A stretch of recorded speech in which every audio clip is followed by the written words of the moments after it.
আলাইকুম প্রিয় সরকারি কর্মচারী ভাই ও বোনেরা, আপনাদের দীর্ঘদিনের যে প্রত্যাশা 22 লক্ষ সরকারি কর্মচারী এবং 22 লক্ষ পরিবারের যে 11 বছরের প্রত্যাশা ছিল নবম পে স্কেল বাস্তবায়ন, দ্রব্যমূল্যের ঊর্ধ্বগতির সাথে নাকানি চুবনি খেতে খেতে আসলে প্রতিটা পরিবার আজকে ক্লান্ত হয়ে পড়েছে।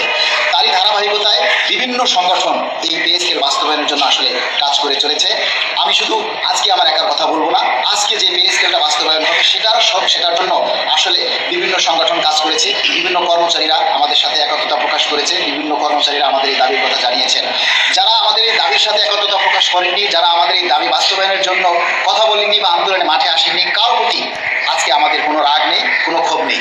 আমরা বিভিন্ন সংগঠন আমাদের এই পে স্কেল বাস্তবায়নের জন্য আমরা আন্দোলন সংগ্রাম করেছি, সরকারের কাছে দাবি তুলেছি। তারই ধারাবাহিকতায় আজকে দেশ নায়ক জনাব তারেক রহমান মাননীয় প্রধানমন্ত্রী আজকে আমাদের এই সরকারের যে প্রথম ঐতিহাসিক যে বাজেট অনুষ্ঠান ঘোষণা হয়েছিল, সেখানে আজকে নবম পে স্কেলের ঘোষণা দিয়েছেন।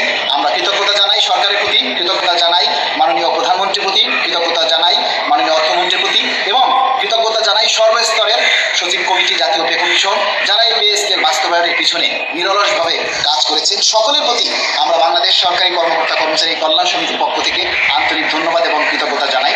এর সাথে আমরা দাবি তুলতে চাই যত দ্রুত সম্ভব আমরা এই পে স্কেলের প্রজ্ঞাপন চাই, কেননা আসলে এইটাকে ইস্যু করে বাজারে দ্রব্যমূল্যের উপরে একটা বিশাল প্রভাব পড়বে। আমরা সরকারের কাছে অনুরোধ জানাবো যাতে এটাকে কেন্দ্র করে অসাধু ব্যবসায়ীরা বা সিন্ডিকেট ব্যবসায়ীরা যাতে অতিরিক্ত ফায়দা লুটতে না পারে, এই জন্য বাজার নিয়ন্ত্রণটা শক্ত হাতে দমন করতে হবে।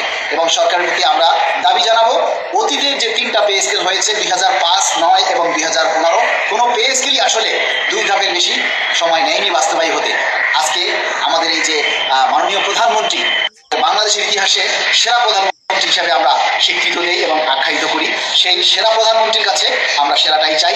আমরা চাই অতীতের সকল রেকর্ড ভঙ্গ করে সুন্দর একটা পে স্কেল যাতে আমরা উপহার পাই এবং এই পে স্কেলটা যাতে অতীতের ন্যায় অন্তত 2 ধাপের মধ্যেই যাতে সীমাবদ্ধ থাকে, 2 ধাপের মধ্যেই যাতে বাস্তবায়িত হয় এবং প্রথম ধাপে সকল গ্রেডে প্রশাসনিক অবকাঠামো, প্রশাসনিক জটিলতা এড়ানোর জন্য সকল গ্রেডেই যাতে শতভাগ মূল বেতনটা প্রথম ধাপেই বাস্তবায়িত হয় এবং পরবর্তী ধাপে অন্যান্য ভাতা দিলে সকল কর্মচারীরা কৃতজ্ঞ হবে এবং সরকারের প্রতিও আর্থিক চাপ কম পড়বে বলে আমরা মনে করি।